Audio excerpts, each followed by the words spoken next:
Ben ritrovati amici di Rossonera. È obbligo di riscatto di lunedì 19 agosto del 2024. Non è l'ultima settimana perché comunque manca ancora ben 11 giorni alla fine del mercato. Saluto Enrico Boiani, ciao Henry.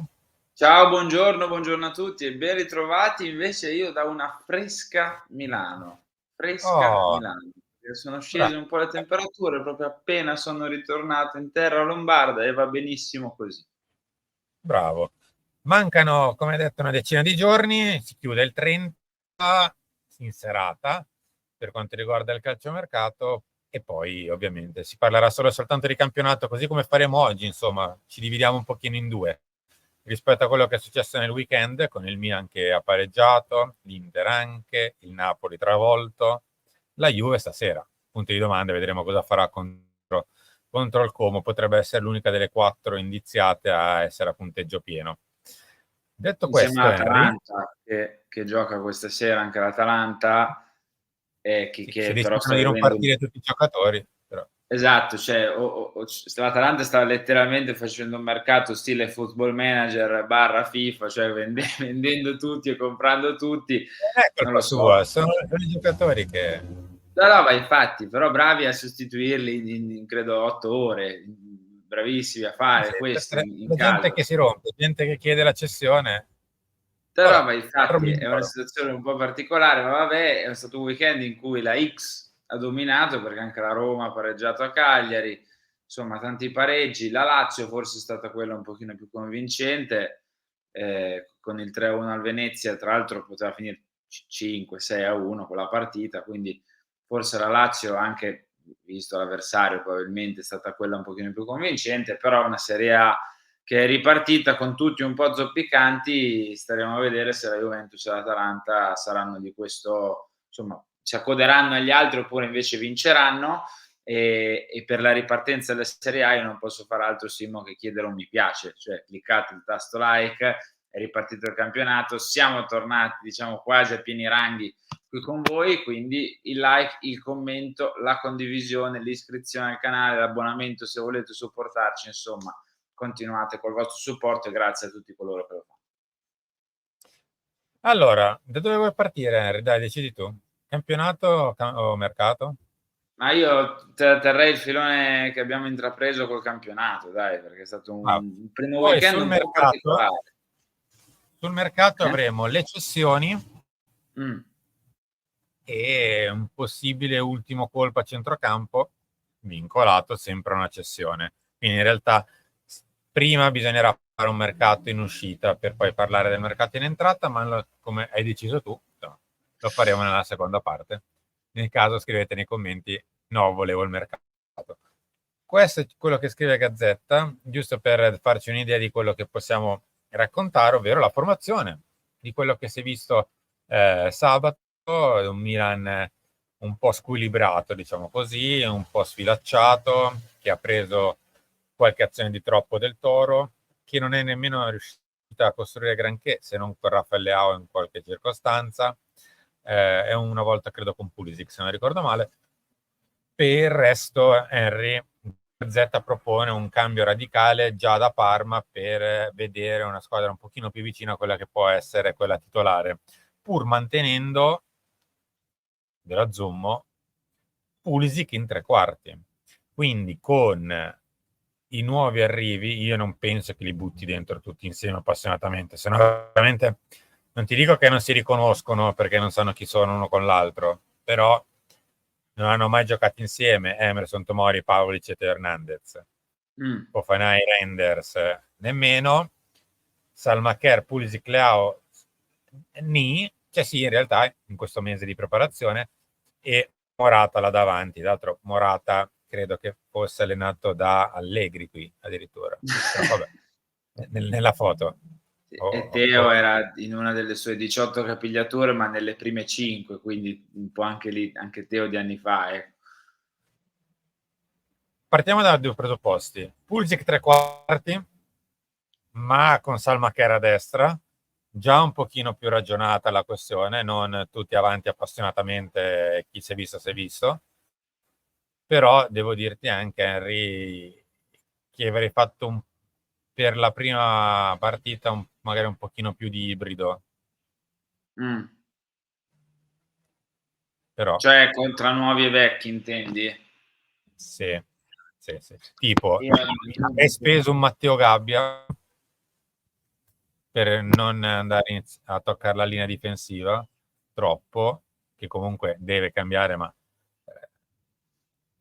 ci sta, Pavlovic, ci mancherebbe altro, però sono uno. Emerson Royal non ha fatto un minuto, Pavlic ha fatto 45 nel Berlusconi, Fofana non ha fatto un minuto, Morata ha fatto in tutto un'oretta. Sì, sono d'accordo. Io parto da una base, cioè che abbiamo invocato una squadra più equilibrata Mm. e non la ottieni come è stata messa in campo contro il Torino. Cioè, Mm.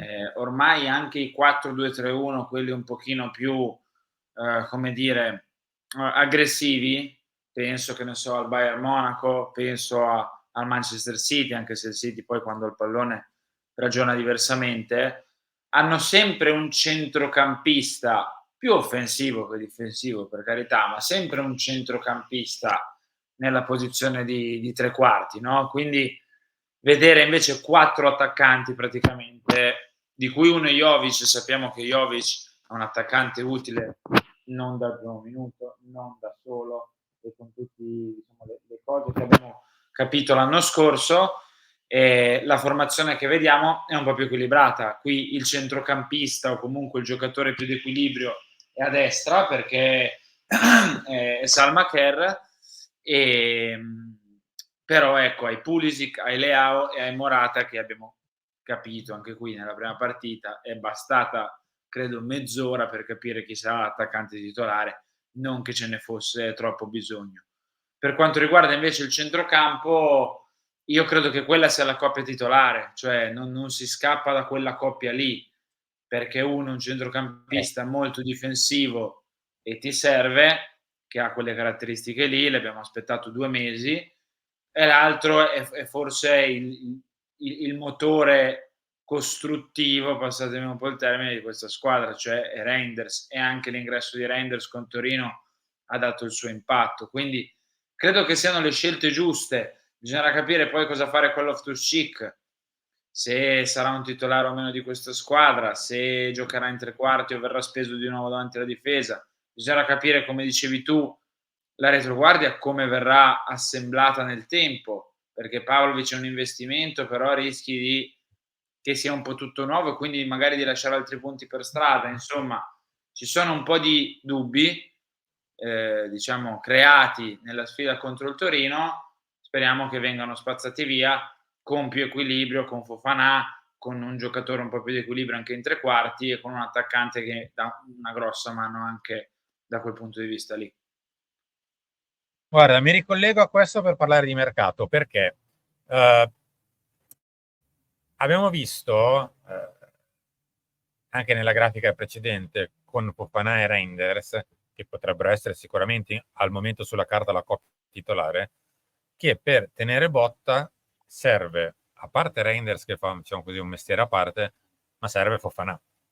Ora, Fofana, per tenere botta per tutto quanto almeno, non può tenere botta lui per 50, 55, 60 partite stagionali, perché sennò lo recuperiamo, povero Cristo.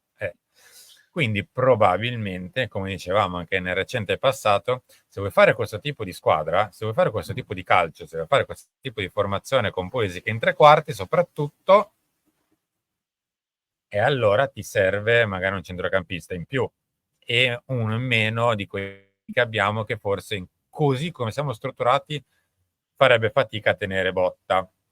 Mi collego a questo per parlare di ciò. Benessere con la valigia, solo così può partire l'affondo per Conè. Il centrocampista francese piace anche alla Roma, vero, tra l'altro questo, visto che c'è la possibilità che la Roma si inserisca con 1 o 2 cessioni proprio per entrare in lizza. Il Gladbach ora chiede 20 per il via libera, che quindi sappiamo che, insomma, essendo la nostra cifra, eccoci qua, presenti alla gara. Avrebbe più senso, cioè quantomeno mettersi un giocatore che ogni tanto Fofana gli può far tirare il fiato, che può giocare insieme a Fofana, che può far veramente essere un altro sorta di mediano, capire poi che fine fa Ruben Loftus-Cheek. A questo punto credo che si trasferirà solo e soltanto in tre quarti e vediamo. Per il resto però Henry serve che parta Bennacer, Adli, Pobega, Kalulu, devono partire. Il il problema è line-up capire. del 19 agosto. Ma tutto si è, diciamo, prostrato avanti per quelle che sono state poi le dinamiche di questo mercato, no? Con l'attaccante che ci sei stato dietro una vita e poi dovuto dietro il mediano che ci sei stato dietro 2 vite, come diceva Marco Mengoni, alla fine hai speso la cifra più o meno. Adesso ho letto un po' di commenti che mi dicevano: ma cosa ne sapete voi se ragà, cioè chiedevano 25 dall'inizio, sei arrivato a 20 più 5 di bonus, cosa cambia? Niente. Veramente sei arrivato a 22 più 3, però vabbè. Tra l'altro, quindi ecco, tra l'altro, manco la sapevo io sta cosa, pensa a te, quindi pensa che roba. E quindi tutto si è andato un po' ad accavallare e sei al 19 agosto che devi fare le cessioni se vuoi sistemare un po' il tutto. Spero che nell'ottica ci sia di fare la coppia Fofana-Koné, l'altra coppia che può essere Reinders-Musa. Non vogliamo metterci Musa, vogliamo metterci, non lo so. In realtà sarebbe Reinders Bennacer. Sì, ma se devi vendere Bennacer, Lo so. il vice lo farà Musa, immagino. Salute, direttore, anche se non si è sentito. Davanti la coppia a destra potrebbe essere Salmacher, Chukwueze, in mezzo Pulisic e Loftus-Cheek a quel punto, e a sinistra Leao e Okafor. Questa immagino che possa essere il gioco delle coppie, ecco. Nell'ottica di avere una squadra, ripeto, un po' più equilibrata, cioè con un centrocampista con caratteristiche più difensive insieme al suo vice, con un giocatore invece magari un po' più dinamico come Reinders, che abbia anche un po' più di tecnica e che possa essere un po' più costruttore, con un giocatore di equilibrio anche in tre quarti, che sia al centro come Loftus-Cheek, che sia su una fascia come, ti ricordi, il primissimo Milan di Pioli, no? Che era Salmacher più altri 10 praticamente, e quindi magari in questo modo qua riesce a essere un po' più equilibrato.